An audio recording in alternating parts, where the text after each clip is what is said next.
Casey and I'm from Bow and Me.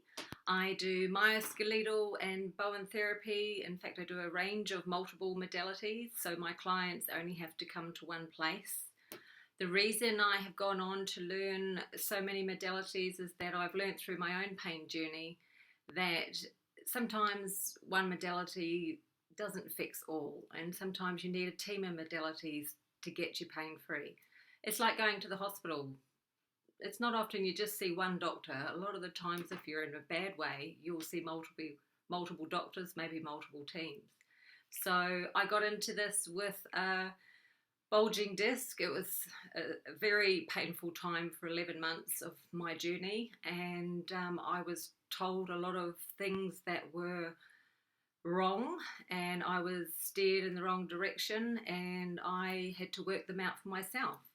Um, but in doing that, I got to experience a whole lot of different natural therapies that I probably never would have done if I hadn't had the bulging disc. So everything happens for a reason, as they say.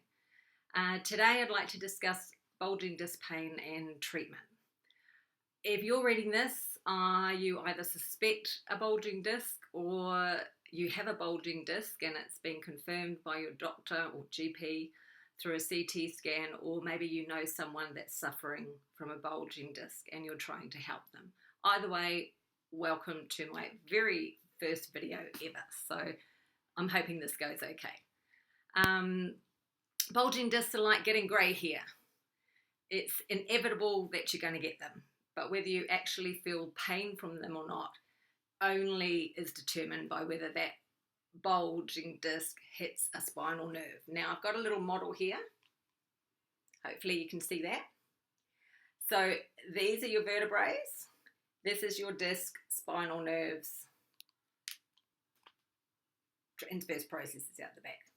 So what happens, and it's usually prolonged sitting that causes bulging disc, not actually lifting.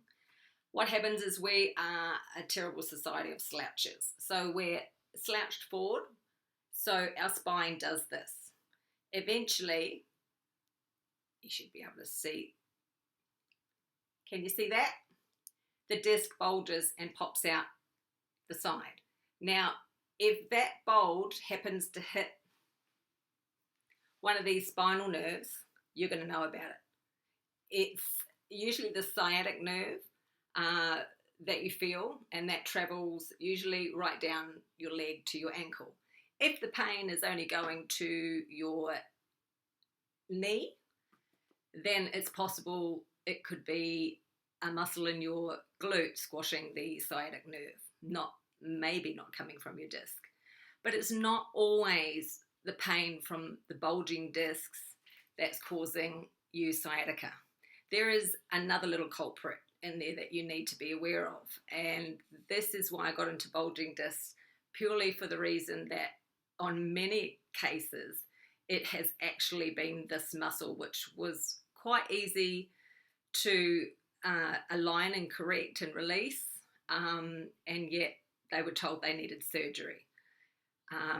Many of the times when you have that incident where your back goes or it drops you to your knees, it will be doing something very minute, like my girlfriend did hers painting her toenails, the crookedest client I've ever had through my doors, hanging out the washing, picking a piece of string up off the floor. It's something very minute, and all of a sudden your legs go from underneath you and you're like, wow, I can't move, I'm in trouble here.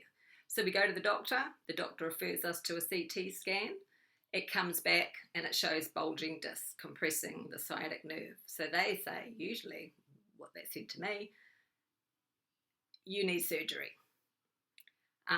It's compacting the sciatic nerve, and the surgery they're talking about is they shave off the bulge.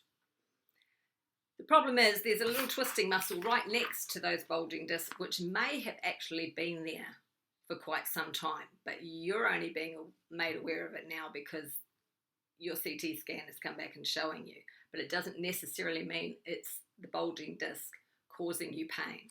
There's another little muscle, I hope you can see this, in your waist area. When you have one of those moments that it does drop you, you'll tend to go for one side of your waist. All right, it's the twisting muscle. It gets overused, misused a lot.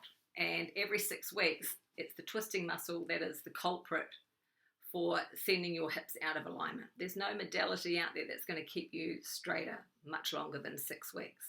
If you want to be pain-free for the rest of your life, it is a very simple magic key. Keep your body straight on a regular basis, and I can help you to do that. So quite often it is the twisting muscle, not the bulging disc that have actually been there for years, not bothering you at all. But by putting that extra pressure in that waist area on those bulging discs, you're now definitely feeling it. The L5S1 is probably the most common bulging disc vertebrae that I get coming through the door, mainly because of poor posture and prolonged sitting. It's also fragile and susceptible to most of the weight that we carry. So it's the one that usually gives way first. CT scans will not show the twisting muscle in a severe spasm. Not at all. And this is why it gets missed. Couple of indicators or questions that I normally ask is, does your pain, does your pain stop at your knee or does it travel to your ankle? This can be an indication whether sciatica is being compressed by your disc, the twisting muscle, or maybe a glute muscle, which is quite easy to fix if it's a glute muscle. Excuse me. Is it more painful to sit or stand straight? Do your knees tend to want to go up in fetal position, or you get more relief with them straight out? That gives me more idea of what muscles are involved. But in saying that, these could be muscular issues that could be irritating the bulging disc.